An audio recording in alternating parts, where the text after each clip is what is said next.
Hello दोस्तों, स्वागत है आपका अपने यूट्यूब चैनल लक्ष्य कैंप पॉइंट लर्निंग प्लेटफॉर्म पर। My self TC Saini, founder of लक्ष्य कैंप पॉइंट दाता रामगढ़ सीकर। अब आज के इस लेक्चर में अपन आज डिस्कस करेंगे फाजान नियम। जो फाजान रूल है वो कोवेलेंट कैरेक्टर को किस टाइप से अफेक्ट करता है और ऐसे कौन कौन सी आपकी केमिस्ट्री में प्रॉपर्टीज है जो कोवेलेंट बॉन्ड पर डायरेक्टली डिपेंड करती है। यहाँ पर अपन 5 से 6 जो आपके प्रॉपर्टीज है उनका डिस्कशन करेंगे जो आपके डायरेक्टली अफेक्टेड होती है कोवेलेंट कैरेक्टर से। तो सबसे पहले देखो, कोई भी आप चैप्टर पढ़ते हो केमिस्ट्री में उसका बिल्कुल बेसिक अपन अंडरस्टैंड करते हैं। सबसे पहले तो अपन यहाँ पर ये देखेंगे जो ये जो फाजान रूल है, फाजान नियम है, उसकी नेसेसरी अपन को क्यों हुई। तो सबसे पहले एक इम्पोर्टेंट स्टेटमेंट आता है, पहली लाइन क्या कि जो फाजान नियम अपन को क्या बताता है, कोई भी आपका आयनिक जो यौगिक है उसमें कितने प्रतिशत सहसंयोजक गुण है, मीनिंग कितना परसेंटेज ऑफ कोवेलेंट कैरेक्टर है वो डेवलप हो गया। उसी को किसने डिफाइन किया था, किसने एक्सप्लेन किया था, फाजान ने। और इसीलिए अपन इसको क्या बोलते हैं, फाजान रूल बोलते हैं। तो सबसे पहला स्टेटमेंट क्या बनेगा, फाजान रूल किससे डील करेगा, it deals with the covalent character in an ionic bond. ये पहला हो गया स्टेटमेंट। सेकंड बात देखेंगे, आयोनिक बॉन्ड का फॉर्मेशन जनरली मेटल और नॉन मेटल के बीच में होता है। अब अपन को यहाँ पर देखना है नॉन मेटल कैसा होना चाहिए, मेटल कैसा होना चाहिए, कौन कौन सी उनकी प्रॉपर्टीज है जो आपके कोवेलेंट कैरेक्टर को अफेक्ट करेगी, और कोवेलेंट जो कैरेक्टर है उसको अफेक्टेड करने वाली जो प्रॉपर्टीज उस पर जो फाजान रूल से आपके कॉम्पिटिशन एग्जाम में किस टाइप की प्रॉब्लम आपसे पूछता है। तो आइए स्टार्ट करते हैं, सबसे पहला स्टेटमेंट से स्टार्ट करते हैं। फाजान रूल किसको एक्सप्लेन करता है, तो पहला इंपॉर्टेंट स्टेटमेंट क्या बनेगा, it deals with the covalent character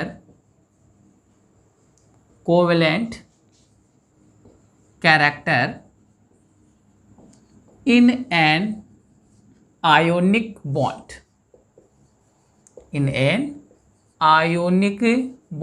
पहला स्टेटमेंट आपको यही ध्यान रखना है। फाजान रूल में क्या किससे डील करता है, आयोनिक बॉन्ड के अंदर कितना कोवेलेंट कैरेक्टर है इससे डील करता है कौन, आपका फाजान रूल। क्लियर है, पहला स्टेटमेंट हो गया। सेकेंड बात अपन यहाँ पर जो कम डिटेल में डिस्कस करेंगे कोवेलेंट कैरेक्टर का, तो आपको ये ध्यान रखना है। देखो पहली बात किसको अंडरस्टैंड करना है अपन को, आयोनिक बॉन्ड को। तो हमेशा आपको ध्यान रखना है क्या, जो भी आपका आयोनिक बॉन्ड है, ये आयोनिक बॉन्ड जनरली किस किस के बीच में फॉर्मेशन होता है, ऑलवेज आप माइंड में सेट करके रखेंगे। एक तो आपको क्या चाहिए, मेटल प्लस नॉन मेटल। जब भी आयोनिक बॉन्ड का फॉर्मेशन होता है तो उसके लिए कंडीशन चाहिए, एक तो मेटल चाहिए, सेकंड वाले क्या चाहिए, नॉन मेटल। मेटल क्या करेगी, इलेक्ट्रॉन का डोनेशन करेगी। मैं इलेक्ट्रॉन डोनेट हुआ बता देता हूँ। मेटल जैसे इलेक्ट्रॉन का डोनेशन करेगी तो यहाँ पर किसका फॉर्मेशन हो जाएगा, आपके कैटायन का फॉर्मेशन हो जाएगा। और नॉन मेटल क्या करेगी, आपकी इलेक्ट्रॉन को क्या करेगी, गेन करेगी। जैसे इलेक्ट्रॉन को गेन करेगी तो यहाँ पर किसका फॉर्मेशन हो जाएगा, एनाइन का फॉर्मेशन हो जाएगा। आयोनिक बॉन्ड के फॉर्मेशन के लिए कंडीशन क्या चाहिए, मेटल और नॉन मेटल। मेटल की जो जनरली प्रॉपर्टीज क्या होती है, टेंडेंसी क्या होती है, डोनेशन ऑफ इलेक्ट्रॉन। तो जैसे इलेक्ट्रॉन का डोनेशन किया किसका फॉर्मेशन हो गया, कैटायन का। और जैसे नॉन मेटल ने इलेक्ट्रॉन को, जो ये मेटल इलेक्ट्रॉन डोनेट करेगा ना उसी को कौन एक्सेप्ट करेगा, आपका नॉन मेटल, और किसका फॉर्मेशन कर दिया, एनाइन का। क्लियर है। अब यहाँ से अपन को ये अंडरस्टैंड करना है इस कैटायन और एनाइन का क्या रोल होता है किसी भी आयोनिक कंपाउंड में कोवेलेंट कैरेक्टर को डेवलप करने में। तो आपको एक बात हमेशा ध्यान रखनी है कि जब भी आप फाजान रूल से डील करते हो तो कैटायन की ऑलवेज कौन सी प्रॉपर्टी से डील करेंगे, तो हमेशा ध्यान रखना है कैटायन की आप ऑलवेज डील करेंगे पोलराइजिंग पावर। बड़ा इंपॉर्टेंट स्टेटमेंट बनता है, कैटायन का ऑलवेज क्या देखते हैं आप, पोलराइजिंग पावर। और जो भी एनाइन है इसकी कौन सी प्रॉपर्टी देखते हो, इसकी देखते हो आप पोलराइजिबिलिटी। ये ध्यान रखना है, कैटायन और एनाइन इसकी मैंने दो प्रॉपर्टी बता दी। कैटायन की कौन सी प्रॉपर्टी देखनी है अपन को, पोलराइजिंग पावर। और जो एनाइन इसकी कौन सी प्रॉपर्टी देखनी है आपको, पोलराइजिबिलिटी। अब इसका मीनिंग क्या है, पोलराइजिंग पावर का मीनिंग क्या है, देखो जो भी कैटायन जितना स्मॉल साइज का होगा ना वो उतने इस एनाइन की जो इलेक्ट्रॉन क्लाउड है उसको अपनी ओर क्या करेगा, अट्रैक्ट करेगा। इसी को आप क्या बोलते हो, पोलराइजिंग पावर बोलते हो। पोलराइजिबिलिटी का मीनिंग ये पहली बात तो किसकी प्रॉपर्टी होती है, एनाइन की। कोई भी एनाइन का जितना लार्ज साइज होगा मीनिंग उसका इलेक्ट्रॉन क्लाउड उतना ही क्या होगा, मैक्सिमम होगा स्फीयर में, तो उसकी जो पोलराइजिबिलिटी भी क्या होगी, मैक्सिमम। तो यहाँ से एक बार इनको इनका स्क्रीनशॉट ले लीजिए। फिर इनके ऊपर किस टाइप से आपके क्वेश्चंस बनते हैं कंपटीशन एग्जाम में, कौन कौन सी प्रॉपर्टीज अपन उसको डिस्कस करेंगे डिटेल के अंदर। क्लियर है। तो यहाँ पर देखो कैटायन का पोलराइजिंग पावर देखते हो, एनायन की पोलराइजेबिलिटी। इसको एक बार बता देता हूँ मैं, जैसे कैसे ये वहाँ पर वर्क करता है। जैसे मान लीजिए ये मेरे पास क्या रहा, कोई भी कैटायन रहा, ये मैंने क्या ले लिया, कैटायन, और यहाँ पर आयोनिक बॉन्ड होगा तो सीधी सी बात है यहाँ पर क्या होगा, एनायन। और आप 11वीं क्लास में पढ़ कर आते हो कि कैटायन के कंपैरिजन में जो एनायन होता है उसका साइज क्या होता है, लार्ज। क्यों? क्योंकि यहाँ पर नंबर ऑफ इलेक्ट्रॉन क्या होता है, ग्रेटर, और इलेक्ट्रॉन इलेक्ट्रॉन के बीच में क्या लगेगा, रिपल्सन। इलेक्ट्रॉन इलेक्ट्रॉन के बीच में जितना ज़्यादा रिपल्सन लगेगा, मीनिंग जो आपका न्यूक्लियस इसका जो पॉजिटिव चार्ज है उसका आउटरमोस्ट इलेक्ट्रॉन के ऊपर जो इलेक्ट्रोस्टैटिक फोर्स है वो क्या हो जाएगा, वीक हो जाएगा। तो यहाँ पर ये ध्यान रखना, ये मैंने किसको बना दिया, नेगेटिव, मीनिंग ये एनायन हो गया और ये क्या हो गया, कैटायन हो गया। अब आपको ध्यान रखना है एनायन का क्या है, साइज लार्ज है, तो इसके ये यहाँ पर क्या इलेक्ट्रॉन क्लाउड है, तो ये वाला क्या करेगा, जब भी इनके बीच में देखो कैटायन का स्मॉल साइज है, एनायन का क्या है, लार्ज साइज है। कैटायन क्या करेगा, इस एनायन के इलेक्ट्रॉन क्लाउड को क्या करेगा, अपनी ओर अट्रैक्ट करेगा। ये जो एनायन इस वाली साइज में नहीं रहकर क्या हो जाएगा, पोलराइज होकर, और इसकी ओर होना क्या, इलेक्ट्रॉन डेंसिटी कैटायन की ओर क्या होने लगेगी, शिफ्ट होने लगेगी। इसी को अपन क्या बोलते हैं, पोलराइजेबिलिटी। और कैटायन इस इलेक्ट्रॉन क्लाउड को, एनायन को अपनी ओर अट्रैक्ट करे, इसको अपन क्या बोलते हैं, पोलराइजिंग पावर बोलते हैं। क्लियर है। तो ये वाली जो नॉर्मल थीम है आपके माइंड में सेट होनी चाहिए। एक बार स्क्रीनशॉट ले लीजिए इसका।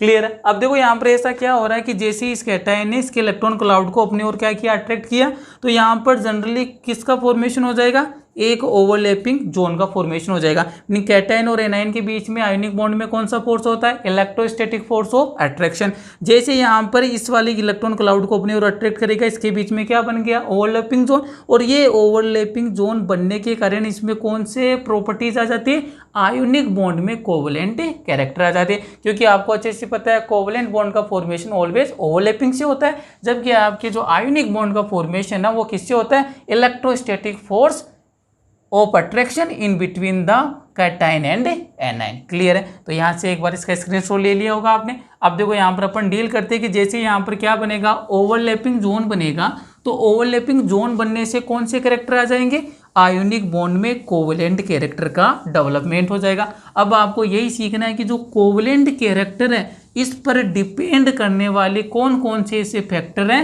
जो इसको अफेक्ट करेंगे, और उन पर आपके कंपटीशन एग्जाम में किस टाइप से क्वेश्चंस पूछता है। तो आइए सबसे पहले अब देखो आपके कंपटीशन एग्जाम में जनरली क्या होता है, जो फाजान रूल है इसके अंदर आपको एक ही प्रॉपर्टी से डील करवाता है, सोल्यूबिलिटी से। क्लियर है। लेकिन मैं यहाँ पर कम से कम 5 से 6 प्रॉपर्टी लेकर चलूंगा, चाहे से एग्जामिनर किसी भी फॉर्म में आपसे क्वेश्चन पूछ ले, आप उसका इजीली आंसर दे पाओगे। तो आइए बिल्कुल सीखिए इजीली से। सबसे पहले फाजान रूल है, तो आयोनिक बॉन्ड में किसका डेवलपमेंट हो गया, आपके कोवलेंट कैरेक्टर का। अब मैं यहाँ पर लिख रहा हूँ कोवलेंट कैरेक्टर, कोवलेंट कैरेक्टर। अब आपको ये देखना है कि जो ये कोवलेंट कैरेक्टर है वो किसके डायरेक्टली प्रोपोर्शनल और किसके इनवर्सली प्रोपोर्शनल है। सबसे पहले ये ध्यान रखना कि जो भी कोवलेंट कैरेक्टर है वो ऑलवेज इनवर्सली प्रोपोर्शनल होता है मेल्टिंग पॉइंट के। एमपी का मीनिंग क्या है मेरा, मेल्टिंग पॉइंट। फिर ये ध्यान रखना डायरेक्टली प्रोपोर्शनल होता है acidic nature of oxide, acidic nature of oxide. फिर क्या हो जाएगा, inversely proportional to basic nature of oxide, basic nature of oxide. यहीं से चल रहा हूं मैं, कोवलेंट कैरेक्टर को शॉर्ट में लिख देता हूं CC, मीनिंग क्या है यहाँ पर, कोवलेंट कैरेक्टर। ये लीजिए डायरेक्टली प्रोपोर्शनल होगा colour intensity, colour intensity. Clear है। ये लीजिए डायरेक्टली प्रोपोर्शनल होगा ये वाला solubility, solubility of compound, solubility of compounds in non polar solvent, in non polar solvent. एक और प्रॉपर्टीज है, covalent character is inversely proportional to solubility of the compound, solubility of the compounds in polar solvent, in polar solvent. अब आपको ये भी पता होना चाहिए पोलर सॉल्वेंट का एग्जांपल कौन सा होता है आपका H2O।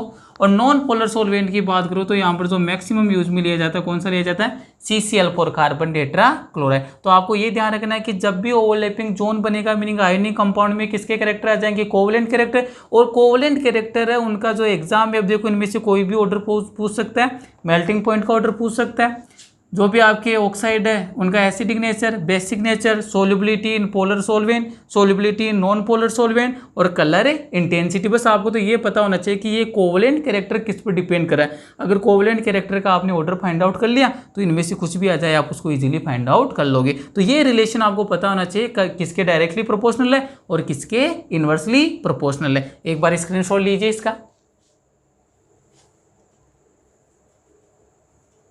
अब अपन यहाँ पर चर्चा करेंगे, डिस्कशन करेंगे कि ये जो कोवलेंट कैरेक्टर यहाँ पर डेवलप हो रहा है ना, ये कोवलेंट कैरेक्टर किस पर डिपेंड करता है। अभी तक तो अपन ये देखा है कि जो solubility in polar solvent, solubility in non polar solvent, acidic nature of oxide, basic nature of oxide और कलर इंटेंसिटी ये किस पर डिपेंड करती है आपके कोवलेंट कैरेक्टर पर।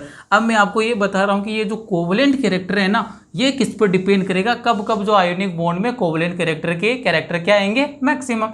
तो आइए सबसे पहले देखते हैं कोवलेंट कैरेक्टर के लिए क्या क्या कंडीशन है। ये लीजिए, आपको कोई भी आयोनिक कंपाउंड उसमें कौन से प्रॉपर्टीज इंसर्ट करवाने, कोवलेंट कैरेक्टर। देखो कब कब कोवलेंट कैरेक्टर है वो मैक्सिमम आएगा, मीनिंग कब कब आपकी ओवरलैपिंग मैक्सिमम होगी। तो पहला ऑलवेज आपको ध्यान रखना है, 4 ही पॉइंट है। पहला smaller size of cation, smaller size of cation, meaning जो आपका कैटाइन है उसका साइज जितना स्मॉल होगा ना उसमें उतना ही ज़्यादा क्या होगा कोवलेंट कैरेक्टर होगा। क्लियर है। सेकेंड वाला क्या हो जाएगा, larger size of anion, meaning cation का तो क्या होना चाहिए स्मॉलर साइज होना चाहिए और जो एनाइन है उसका क्या होना चाहिए लार्जर साइज। ऐसा क्यों बोल रहा हूँ, क्योंकि कैटाइन जितना स्मॉल होगा ना उसकी पोलराइजिंग पावर उतनी क्या होगी ग्रेटर होगी, और एनाइन जितना लार्जर होगा ना उसकी पोलराइजिबिलिटी उतनी ही मैक्सिमम होगी। और अभी आप सीख कर आए हो कि जितना स्मॉल कैटाइन होता है और जितना लार्जर क्या होगा आपका एनाइन होगा, उसके बीच में क्या होगा जो आपका एनाइन उसका इलेक्ट्रॉन क्लाउड क्या होगा उतना क्या होगा डेस्ट्रॉय होगा, और कौन से जोन का फॉर्मेशन होगा ओवरलैपिंग जोन का फॉर्मेशन होगा। क्लियर है। थर्ड वाला है आपके magnitude of charge, magnitude of charge. Third जो फैक्टर डिपेंड करेगा किस पर, आपके कोवलेंट कैरेक्टर को अफेक्ट करेगा कौन सा मैग्नीट्यूड ऑफ चार्ज। मीनिंग जितना ज़्यादा मैग्नीट्यूड होगा, मीनिंग जैसे मान लीजिए एक मेटल पर +1 है, सेकंड वाले पर क्या हो गया +2 हो गया, और मैंने एनाइन ऐसा लिया कांस्टेंट वाला जिस पर क्या केवल -1 है, तो मैग्नीट्यूड कहाँ पर ज़्यादा आएगा +2 और 1 वाले पर, तो उसका क्या हो जाएगा कोवलेंट कैरेक्टर क्या हो जाएगा ग्रेटर हो जाएगा। फोर्थ वाला पॉइंट आपको डायरेक्ट ध्यान रखना है, क्या सबसे ज़्यादा होता है आपके नॉन इनर्ट गैस में, नॉन इनर्ट गैस। ये कैटाइन के केस में कौन सा कैटाइन है जिसकी कोवलेंट कैरेक्टर मैक्सिमम होगा, कोवलेंट जो आपकी पोलराइजिंग पावर है मैक्सिमम होगी। तो ये ध्यान रखना है नॉन इनर्ट गैस वाले जो आपके कैटाइन है, नॉन इनर्ट गैस वाले कैटाइन इनमें सबसे मैक्सिमम होता है कोवलेंट कैरेक्टर। इसके बाद में नंबर आता है आपके pseudo inert gas, pseudo inert gas वाले कैटाइन का। क्लियर है। और सबसे लास्ट में आता है आपके inert gas cation, inert gas cation. सबसे इंपॉर्टेंट स्टेटमेंट ये, क्योंकि यहीं पर स्टूडेंट सबसे ज़्यादा कंफ्यूजन होता है, पता ही नहीं चल पाता उसको कि किसको तो इनर्ट गैस वाला कैटाइन बोलता है, किसको सूडो इनर्ट गैस वाला कैटाइन बोलता है और किसको नॉन इनर्ट गैस वाला कैटाइन बोलता है। तो इनको याद रखने की मैं डायरेक्ट बता देता हूँ आपको। ये किसके बारे में लिखा है मैंने ये ऑर्डर कोवलेंट कैरेक्टर के रेस्पेक्ट में। तो देखो यहाँ पर नॉन इनर्ट गैस कैटाइन का मीनिंग क्या होगा, जितने भी आपके इनर्ट पेयर इफेक्ट वाले हैं उन्हीं बारे में डिस्कस करना है। तो यहाँ पर इसको कैसे याद रखोगे, इसमें कौन सी कैटेगरी आएगी आपके आएंगे इसमें इनर्ट पेयर इफेक्ट वाली, इनर्ट पेयर इफेक्ट वाले आएंगे। ये आप पीरियोडिक टेबल में 11th क्लास में पढ़ लेते हो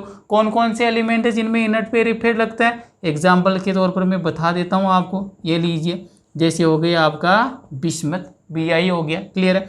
इसके बाद में नंबर आ गया आपका थेलियम Tl हो गया, और एक हो गया आपके लेड मीनिंग क्या हो गया Pb हो गया। तो ये ध्यान रखना है नॉन इनर्ट गैस वाली केटाइन होती है उनका कोवलेंट कैरेक्टर क्या होता है, उनका मैक्सिमम होता है, मीनिंग उनकी जो पोलराइजिंग पावर क्या होती है, मैक्सिमम। यहाँ पर आइए, यहाँ पर कौन से आ गए, सूडो इनर्ट गैस वाले। सूडो इनर्ट गैस वाले में कौन कौन से आएंगे आपके, डी ब्लॉक के एलिमेंट है, वो भी कौन से ग्रुप के, 11th और 12th ग्रुप के। तो इसके अंदर आप क्या आएंगे, ध्यान रखना आपको, जिंक आएगा, कैडमियम आएगा और मरकरी। इसके अलावा आएंगे आपके सिल्वर, कॉपर +1, सिल्वर +1 और साथ में गोल्ड +1। ये वाले किस में आ गए आपके सूडो इनर्ट गैस वाले में। इनको कोई भी ऐसा कंपाउंड दिखे जिनमें जिंक +2 की फॉर्म में, कैडमियम +2 की फॉर्म में और मरकरी +2 की फॉर्म में, सिल्वर, कॉपर और गोल्ड किसकी फॉर्म में आ जाए, +1 में, तो उसको आप कौन सा आयन बोलते हो, सूडो इनर्ट गैस आयन बोलते हो। थर्ड वाला कौन सा आ गया, इनर्ट गैस कैटायन। यहाँ पर कौन से आएंगे, S और P ब्लॉक के। और इसके एग्जाम्पल भी बता देता हूँ मैं, याद कर लेना। इसके एग्जाम्पल आपके Na+,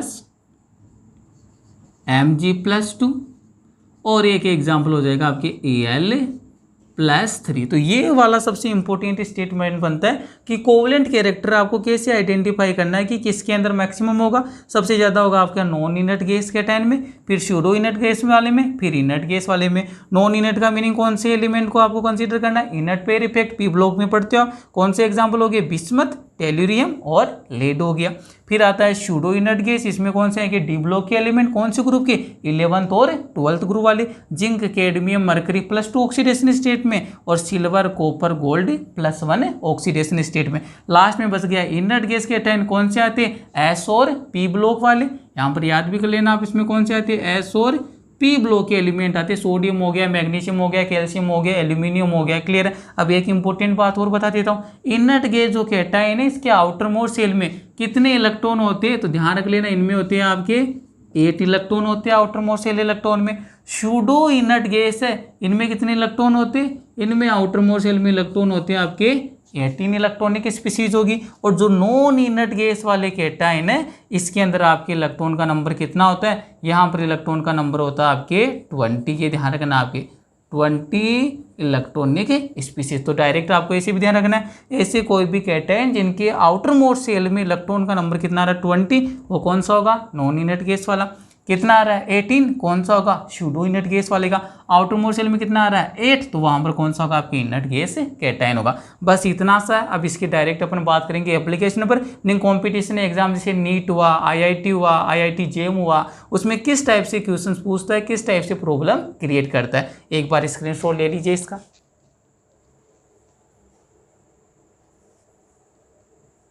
अब आइए क्वेश्चंस की ओर मूव करते हैं अपन कि किस टाइप के आपके पास प्रॉब्लम है वो एग्जामिनर है क्रिएट करवा सकता है। यहाँ पर 4 जो कंडीशन लिखे तो 4 तो इन कंडीशन पर क्वेश्चन करेंगे अपन, और साथ में 1-2 क्वेश्चन है वो एक्स्ट्रा करेंगे, सोल्यूबिलिटी से रिलेट करेंगे। तो आपको बिल्कुल बेसिक ध्यान रखना है कि कोवलेंट कैरेक्टर है ना, उसका डेवलपमेंट कब कब ग्रेटर होगा। तो सीधा सा ध्यान रखना, आपको क्या क्या बता दिया मैंने, स्मॉलर कैटायन होना चाहिए, लार्जर एनाइन होना चाहिए, मैग्नीट्यूड ऑफ चार्ज मैक्सिमम होना चाहिए, और फोर्थ वाले में क्या बता दिया मैंने, कैटायन देखना है कि कौन से ग्रुप का है, नॉन इनर्ट वाला है, इनर्ट वाला है, अदरवाइज कौन सा वाला है, आपके सूडो इनर्ट गैस वाला है। क्लियर है। तो आइए सबसे पहला क्वेश्चन करते हैं आज की क्लास का। ये लीजिए पहला नंबर एग्जाम्पल है NaCl,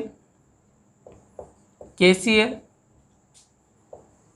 RbCl और सीजियम क्लोराइड। क्लियर है। और आपको यहाँ पर पूछ लिया पहला क्वेश्चन, इसमें आपको क्या बताना है, कोवलेंट कैरेक्टर। CC का मीनिंग क्या है मेरा, कोवलेंट कैरेक्टर।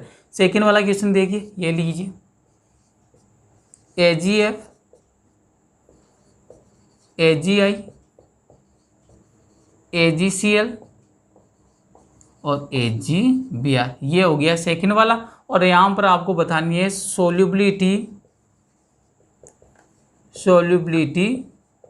इन CCl4, मीनिंग जो कार्बन टेट्राक्लोराइड, मीनिंग किसमें पूछ ले, इनडायरेक्टली फॉर्म से, नॉन पोलर सॉल्वेंट में। तीसरा एग्जाम्पल ये लीजिए AlN, Al2O3 और थर्ड वाला रहा आपके AlN। क्लियर, ये आपके एग्जाम्पल रहा। क्लियर है। तो यहाँ पर देखिए नेक्स्ट वाला, एक बार इन 3 को सोल्व करते हैं। यहाँ पर आपको क्या बताना है, इसमें आप बता दीजिए ये वाला, इसमें कोवलेंट कैरेक्टर आ गया, इसमें सोल्यूबिलिटी इन कार्बन टेट्राक्लोराइड, और यहाँ पर आपको बताना है मेल्टिंग पॉइंट का ऑर्डर। क्लियर है। अब आइए इनको एक एक स्टार्ट करते हैं सोल्व करना। सबसे पहले देखो यहाँ पर कांस्टेंट क्या है, वेरिएशन किस में करवा रहा है, इसी टाइप से आप क्वेश्चन पर प्रॉपर अप्रोच बना सकते हैं, कॉन्सेप्चुअल अप्रोच। तो यहाँ पर देखो क्लोरीन क्लोरीन क्लोरीन क्लोरीन, और क्लोरीन आपको पता है क्या है, एनाइन, मीनिंग किसका साइज कांस्टेंट रख लिया, एनाइन का। वेरिएशन किस में करवा रहा है, cation, cation sodium potassium rubidium और सीजियम। अच्छे से पता है ये पीरियोडिक टेबल के कौन से ग्रुप के एलिमेंट है, फर्स्ट ग्रुप, जिसको आप कौन सा मेटल वाला ग्रुप बोलते हो, एल्कलाइन मेटल ग्रुप बोलते हो। और अप टू डाउन जाने पर क्या होता है, साइज इंक्रीज होता है। सबसे मैक्सिमम साइज किसका है, सीजियम का। और आपको किससे डील करना है, कोवलेंट कैरेक्टर से। स्टार्टिंग में लिख कर आइए क्या, कोवलेंट कैरेक्टर कब मैक्सिमम होगा, जब स्मॉलर साइज का क्या होगा, कैटाइन होगा। तो सबसे स्मॉल कैटाइन कौन सा होगा, सोडियम का। तो कोवलेंट कैरेक्टर सबसे मैक्सिमम किसका हो जाएगा, NaCl का। इसके बाद में कौन हो जाएगा, पोटेशियम क्लोराइड, फिर रुबिडियम क्लोराइड, और देन सीजियम में क्लोराइड। क्लियर है, क्योंकि यहाँ पर सोडियम सबसे ऊपर आता है ग्रुप में, और सबसे लास्ट में कौन आता है आपका, सीजियम आता है। सेकंड वाला क्वेश्चन देखो, यहाँ पर क्या पूछा है, सोल्युबिलिटी इन कार्बन टेट्राक्लोराइड। आपको तो एक ही चीज माइंड में रखनी है, क्या, सबसे पहले किसका ऑर्डर निकालोगे, कोवलेंट कैरेक्टर का। और कोवलेंट कैरेक्टर को फिर रिलेट कर देना है, जैसे सोल्युबिलिटी पूछे, कलर इंटेंसिटी पूछे, कुछ भी आपसे एग्जाम्पल पूछे। तो यहाँ पर देखो सबसे पहले कोवलेंट का ऑर्डर निकालो। अब की बार देखो Ag मीनिंग सिल्वर, सिल्वर और सिल्वर। कॉन्स्टेंट किसको है, सिल्वर। वेरिएशन किस में किया है, फ्लोरीन, आयोडीन, क्लोरीन और ब्रोमीन, मीनिंग अब की बार इसने वेरिएशन कर दिया 17 ग्रुप में। 17 ग्रुप का ये ऑर्डर होता है, फ्लोरीन, क्लोरीन, ब्रोमीन और आयोडीन। और आप अच्छे से जाते हैं ग्रुप में अप टू डाउन मूव करते हैं तो साइज क्या होता है, इंक्रीज होता है। और आपको कोवलेंट कैरेक्टर का ऑर्डर निकालना, सबसे पहले तो कोवलेंट कैरेक्टर में क्या था, स्मॉल कैटाइन। कैटाइन तो सब में क्या है, सेम है। तो फिर किसको देखोगे, एनाइन को। तो एनाइन का क्या बोलता है, लार्जर एनाइन। सबसे लार्जर एनाइन कौन सा होगा, आयोडीन वाले का। इसमें कोवलेंट कैरेक्टर क्या आएगा, मैक्सिमम। तो यहाँ पर देखो इसमें कोवलेंट कैरेक्टर क्या है, मैक्सिमम। फिर क्या पूछा है, solubility in carbon tetrachloride. Carbon tetrachloride कौन सा सॉल्वेंट है, नॉन पोलर। और आपको अच्छे से पता चल गया कि जो कोवलेंट कैरेक्टर है वो डायरेक्टली प्रोपोर्शनल किसके, सोल्युबिलिटी इन कार्बन टेट्राक्लोराइड। तो जो कोवलेंट कैरेक्टर का ऑर्डर है वही किसका ऑर्डर आएगा, आपके सोल्युबिलिटी इन CCl4 का। तो सबसे ज़्यादा किसकी हो जाएगी सोल्युबिलिटी, सिल्वर आयोडाइड। इसके बाद में कौन आएगा, सिल्वर ब्रोमाइड। फिर आ जाएगा आपके सिल्वर क्लोराइड, और लास्ट में आ जाएगा आपके सिल्वर फ्लोराइड। क्लियर है। तो ये वाला ऑर्डर बन गया आपके, किसका बन गया, ये वाला ऑर्डर बन गया आपके solubility in carbon tetrachloride otherwise non polar solvent. ये वाला एग्जांपल देखो यहाँ पर। अब देखो यहाँ पर एल्यूमिनियम एल्यूमिनियम एल्यूमिनियम, कैटाइन तो क्या है, सेम है। लेकिन यहाँ पर देखो एनाइन का फॉर्म देखो, तो आपको एनाइन के लिए ध्यान रखना है क्या, ये देखो यहाँ पर नाइट्रोजन, यहाँ पर ऑक्सीजन, और यहाँ पर भी क्या है, नाइट्रोजन। लेकिन यहाँ पर जो नाइट्रोजन है ना, ये Ln3 वाले में यहाँ पर इसका चार्ज कितना है, एनाइन पर -1। इस वाले में चार्ज कितना है, N3 के ऊपर कितना चार्ज है, -1। मीनिंग यहाँ पर कितना लगाना पड़ेगा, इसको थ्राइस लगाना पड़ेगा। क्लियर, तभी तो बैलेंस होगा। एल्यूमिनियम 13 ग्रुप का है, +3 चार्ज होता है, इसके ऊपर कितना चार्ज आएगा, -3। तो एक N3 पर कितना चार्ज होता है, -1। तो मेरे को कितने मॉलिक्यूल लेने पड़ेंगे, 3। तो N3 का थ्राइस। तो इस वाले देखो एल्यूमिनियम एल्यूमिनियम एल्यूमिनियम, तो मेरे को ये पता चल गया एल्यूमिनियम पर चार्ज कितना रहेगा, +3। इस वाले पर +3, और इस वाले पर भी कितना रहेगा भैया, +3 रहेगा। अब बात करते हैं अपन एनाइन की। तो देखो यहाँ पर एनाइन नाइट्रोजन है, +3 है, तो न्यूट्रल कंपाउंड है, मीनिंग नाइट्रोजन पर कितना चार्ज आया होगा, -3। ऑक्सीजन पर कितना चार्ज आता है, -2 ऑक्साइड की फॉर्म में। और ये एजाइड मीनिंग N3 नेगेटिव, तो एक पर कितना है, -1। अब एक बात बताओ, यहाँ पर देखो एल्यूमिनियम एल्यूमिनियम एल्यूमिनियम, यहाँ पर कौन सा फैक्टर लगेगा, देखते ही पता चल रहा है आपको कैटाइन और एनाइन इनके चार्ज का मैग्नीट्यूड। और मैं लिख कर आया था मैग्नीट्यूड ऑफ चार्ज के डायरेक्टली प्रोपोर्शनल होता है कोवलेंट कैरेक्टर। तो देखो यहाँ पर 3 × 1 तो 3 रहेगा, 3 × 2 तो कितना हो गया, 6 हो गया, और 3 × 3 तो कितना हो गया, 9। तो मैग्नीट्यूड क्या है, प्लस माइनस पर नहीं जाना है आपको। क्लियर है, मैग्नीट्यूड देखना आपको तो डायरेक्ट। तो यहाँ पर मैग्नीट्यूड सबसे ज़्यादा किसका है, Aln का। और आपको अच्छे से पता चल गया जितना मैग्नीट्यूड ऑफ चार्ज ग्रेटर होगा उसका कोवलेंट कैरेक्टर उतना ही ग्रेटर होगा। लेकिन कोवलेंट कैरेक्टर और मेल्टिंग पॉइंट का ऑर्डर क्या होता है, आपस में इनका रिलेशन क्या होता है, इन्वर्सली प्रोपोर्शनल का। सबसे ज़्यादा कोवलेंट कैरेक्टर इसका है, तो सबसे मिनिमम मेल्टिंग पॉइंट किसका होगा, जिसमें सबसे ज़्यादा कोवलेंट कैरेक्टर है। तो देखो सबसे मैक्सिमम जो मेल्टिंग पॉइंट किसका होगा, जिसका चार्ज ऑफ मैग्नीट्यूड क्या होगा, मिनिमम। तो यहाँ पर इसका आएगा मीनिंग सबसे ज़्यादा, तो ये वाला है Aln3 का थ्राइस, इसका मेल्टिंग पॉइंट क्या होगा, मैक्सिमम। फिर कौन आएगा आपकी Al2O3, और सबसे लास्ट में कौन आ जाएगा AlN, क्योंकि यह देखो एल्यूमिनियम नाइट्राइड का जो कौन सा कैरेक्टर मैक्सिमम था, कोवलेंट कैरेक्टर, लेकिन ऑर्डर किसका पूछा है, मेल्टिंग पॉइंट का, और अच्छे से जानते हैं melting point is inversely proportional to covalent character. Last वाले में लिख कर आया था covalent character is inversely proportional to melting point. जो भी मेल्टिंग पॉइंट का ऑर्डर आता है उसका इन्वर्स कर देना, वही किसका हो जाएगा आपके, जो भी कोवलेंट कैरेक्टर का ऑर्डर आता है उसका इन्वर्स कर दोगे, वही किसका हो जाएगा आपके मेल्टिंग पॉइंट का। स्क्रीनशॉट ले लीजिए एक बार इनका। क्लियर है यहाँ तक। अब देखो नेक्स्ट वाला एग्जाम्पल, जो मैं 2 एग्जाम्पल कराऊंगा, दोनों ही बड़े इंपॉर्टेंट एग्जाम्पल है। ये एग्जाम्पल बार बार पूछे जाते हैं और थोड़ा सा कंफ्यूजन क्रिएट करवा देता है यहाँ पर। तो दोनों जो अब की बार जो नेक्स्ट वाले एग्जाम्पल आ रहे हैं थोड़े से एडवांस लेवल का एग्जाम्पल है। क्लियर है। तो इस वाले एग्जाम्पल को एक बार खुद वीडियो को पॉज करके सोल्व करने की कोशिश करना, ट्राई करना, हो जाएगा सोल्व। अगर आपने अभी तक वीडियो को बिल्कुल कंसंट्रेट होकर देखा है तो इजीली आपसे क्या हो जाएगा, सोल्व हो जाएगा। तो देखो प्रॉब्लम नंबर 4 सबसे इंपॉर्टेंट है। क्या किसके अंदर है, KCl, NaCl, AgCl और CuCl। ये आपको कंपाउंड दे दिए और उसने डायरेक्टली यहाँ पर आपसे पूछ लिया, सिंपल सा पूछ लेता हूँ मैं, कोवलेंट कैरेक्टर ही पूछ लेता हूँ। क्लियर है। क्योंकि आपको कोवलेंट कैरेक्टर को रिलेट करना आ गया तो आप किसी भी ऑर्डर पूछ ले आप इसको अच्छे से रिलेट कर सकते हो। कोवलेंट कैरेक्टर, इसको सोल्व कीजिए। क्लियर है। अब देखो सोल्व करने की अप्रोच देखो कैसे लगाओगे। सबसे पहले तो देखो यहाँ पर चेंज किस में कर रहा है, chlorine chlorine chlorine chlorine meaning A9, तो क्या हो गया कांस्टेंट। वेरिएशन किस में कर रहा है, कैटाइन।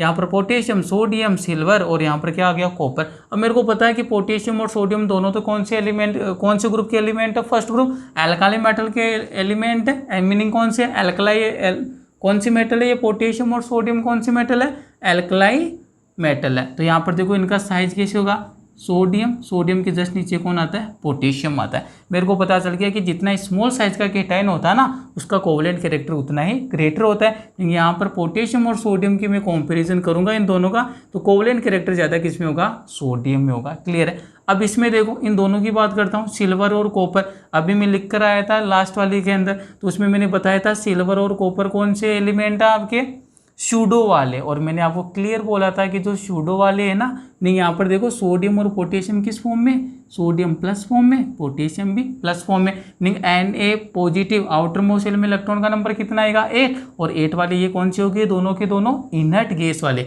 नहीं ये दोनों के दोनों देखो सोल्व करने का मेथड देखो, ये दोनों कौन से आपके, इनर्ट गैस वाले। कौन से ये वाले, इनर्ट गैस वाले।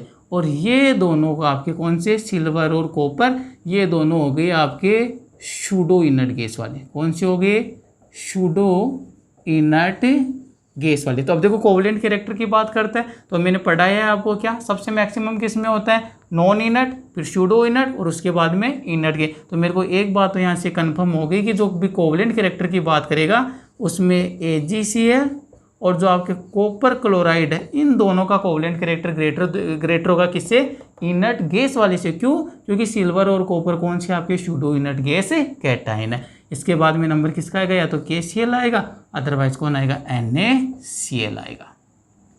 अब देखो बात यहाँ पर आकर फंस गई वापिस से, सिल्वर और कॉपर इन दोनों में से कौन ग्रेटर होगा। तो आपको अच्छे से डी ब्लॉक एलिमेंट आता है, तो वहाँ पर देखो क्या सीन क्रिएट होता है, कॉपर, कॉपर के नीचे कौन आता है, सिल्वर, और सबसे नीचे कौन आता है, गोल्ड। एक बात आपको ऑलवेज ध्यान रखना है, जब भी पीरियोडिक टेबल में आप डी ब्लॉक में अप टू डाउन मूव करोगे ना, तो यहाँ पर कौन सा फैक्टर इंक्रीज होता है, जेड इफेक्टिव है ना, वो इंक्रीज होता है। और हमेशा ध्यान रखना जिसका जितना ज़्यादा जेड इफेक्टिव होगा ना उसका साइज कम होगा, मीनिंग उसकी जो पोलराइजिंग पावर क्या होगी, ग्रेटर होगी। सीधा सर इसको कोरिलेट कर लो, जितना ज़्यादा जेड इफेक्टिव होगा उसकी जो पोलराइजिंग पावर उतनी क्या होगी, मैक्सिमम होगी। तो मेरे को बताओ कॉपर और सिल्वर में किसकी पोलराइजिंग पावर ग्रेटर होगी, सिल्वर की। तो यहाँ पर ये कन्फर्म हो गया कि कॉपर और सिल्वर जब जब कॉम्पिटिशन में आएंगे तो कौन जीतेगा, सिल्वर। क्यों, क्योंकि ये कॉपर तो आपकी किस सीरीज का, 3D का, सिल्वर 4D का और आपकी जो गोल्ड किसका है 5D का। अप टू डाउन मूव करूंगा, जेड इफेक्टिव इंक्रीज होगा। जेड इफेक्टिव जितना ज़्यादा इंक्रीज होगा ना उतना ही न्यूक्लियस के अंदर पावर होगा जो एनाइन है उसके आउटर मोस्ट शेल के इलेक्ट्रॉन को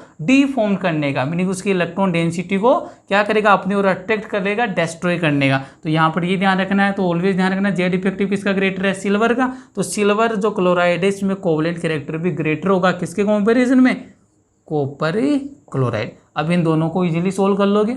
ये सोडियम ये पोटेशियम, स्मॉल कैटायन कौन सा है सोडियम वाला, तो कोवलेंट कैरेक्टर भी किसमें ज़्यादा होगा NaCl। देन कौन आ जाएगा आपके KCl। क्लियर है यहाँ तक। या नेक्स्ट वाला देखो 5th number question, CdCl2 ZnCl2 और HgCl2। और यहाँ पर अब की बार आपसे पूछ लिया अगले ने कलर इंटेंसिटी, ऑर्डर किसका पूछा है, कलर इंटेंसिटी का ऑर्डर पूछा। अब देखो थोड़ा सा डीप लो का नॉलेज होना चाहिए, वापिस से यही बात है। कॉपर के नेक्स्ट वाला क्या आ जाएगा, अंडरस्टैंड करवा रहा हूँ इस वाले एग्जाम्पल को। तो ये देखो किस टाइप से अंडरस्टैंड करना है आपको। यहाँ पर भी सेम बात है, जेड इफेक्टिव वाला ही फैक्टर चलेगा, नया फैक्टर कुछ भी नहीं है। तो देखो यहाँ पर इनका अरेंजमेंट कैसा होगा, ये जिंक फिर कैडमियम और उसके बाद में कौन आता है मरकरी। वही बात है ये 3D सीरीज का, ये 4D का और ये 5D का। अभी बता के आया हूँ 3D से 4D 4D से 5D में जाते कौन सा फैक्टर इंक्रीज होता है, जेड इफेक्टिव। तो वही वाली बात आ गई वापिस से, जेड इफेक्टिव क्या होगा इंक्रीज। तो जेड इफेक्टिव इंक्रीज होगा तो पोलराइजिंग पावर भी क्या होगी ग्रेटर होगी। तो एक बात बताओ सबसे ज़्यादा जेड इफेक्टिव किस में होगा, जिंक कैडमियम मरकरी में। ये देखो किस में ज़्यादा होगा मरकरी में। तो मरकरी में जितना ज़्यादा आपका पोलराइजिंग पावर होगी उसका कोवलेंट कैरेक्टर भी क्या होगा ग्रेटर। और जितना ज़्यादा कोवलेंट कैरेक्टर होगा आपने पढ़ रखा है, covalent character is directly proportional to colour intensity. तो सबसे ज़्यादा देखो किसकी हो जाएगी कलर इंटेंसिटी, मरकरी वाले की, मीनिंग HgCl2। इसके बाद में कौन आएगा आपका कैडमियम वाला, मीनिंग CdCl2। और सबसे लास्ट में कौन आ जाएगा ZnCl2। क्लियर है, इसका स्क्रीनशॉट ले लीजिए एक बार।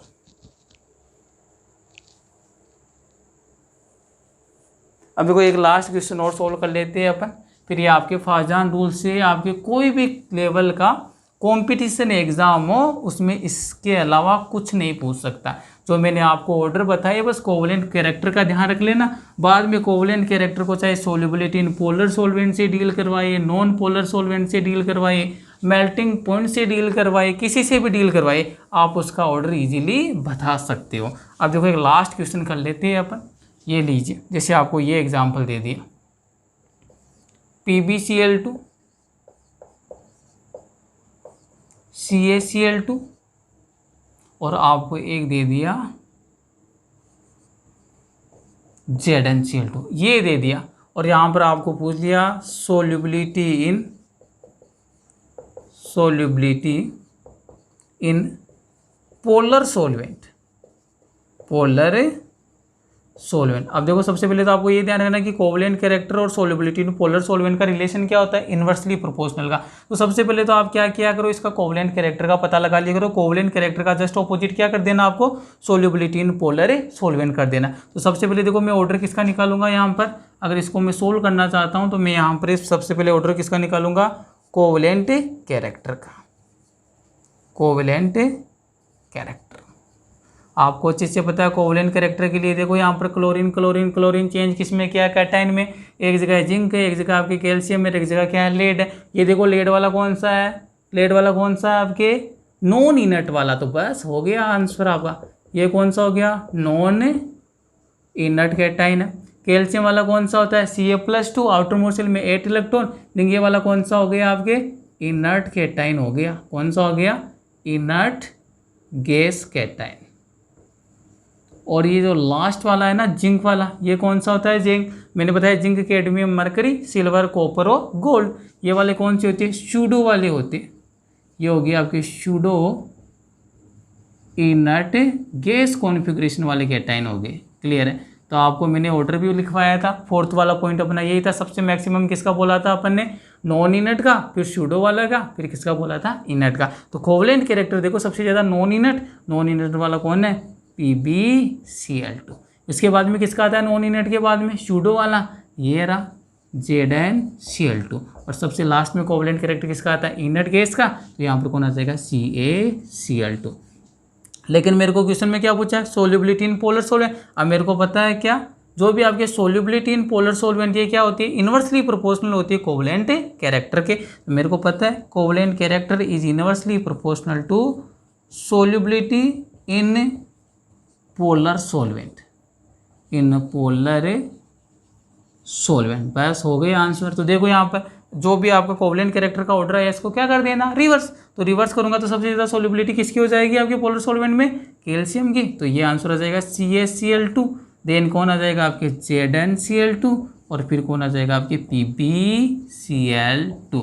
तो ये देखो ये आपके यहाँ पर आकर कंप्लीट होता है फाजान रूल है। इसके क्या क्या एप्लीकेशन है, एग्जाम में किस टाइप से प्रॉब्लम को अप्रोच करता है, क्लियर है। अब इनके अलावा आपकी कोई प्रॉब्लम आ ही नहीं सकती है फाजान रूल में, चाहे कोई भी कंपटीशन एग्जाम हो, IIT का मेन का एग्जाम दो, एडवांस का दो, नीट का दो, IIT JM का दो, केमिस्ट्री का किसी भी लेवल का एग्जाम आ जाए वहाँ पर इससे आउट कुछ भी नहीं आएगा किसमें, फाजान रूल में, क्लियर है।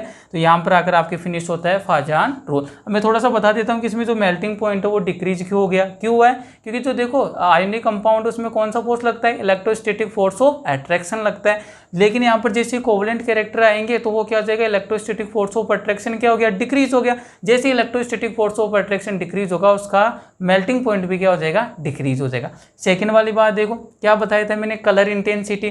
कलर इंटेंसिटी को मैंने डायरेक्टली प्रोपोर्शनल किसके बोल दिया था, कोवलेंट कैरेक्टर। ऐसा क्यों बोला था, क्योंकि जब भी आपके कोवलेंट कैरेक्टर इंक्रीज होता है तो होमो लूमो गैप है ना वो क्या हो जाता है, डिक्रीज हो जाता है। जब भी होमो लूमो गैप वो डिक्रीज होगा उस वाली कंडीशन में कलर इंटेंसिटी क्या हो जाएगी, इंक्रीज हो जाएगी, क्लियर है। तो ये जरूर ध्यान रख लेना।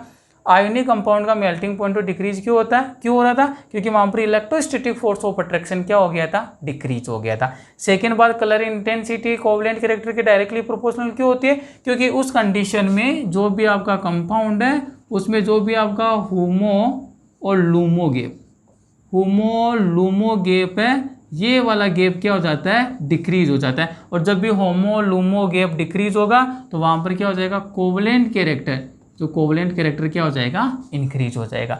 बस यही ध्यान रखना है। यहाँ पर अगर आपकी ये जो टॉपिक है फिनिश होता है। अगर आप नए हैं तो वीडियो को लाइक कीजिए, चैनल को सब्सक्राइब कीजिए, अपने ज़्यादा से ज़्यादा फ्रेंड्स के साथ, क्लासमेट के साथ चैनल को शेयर कीजिए। Thank you.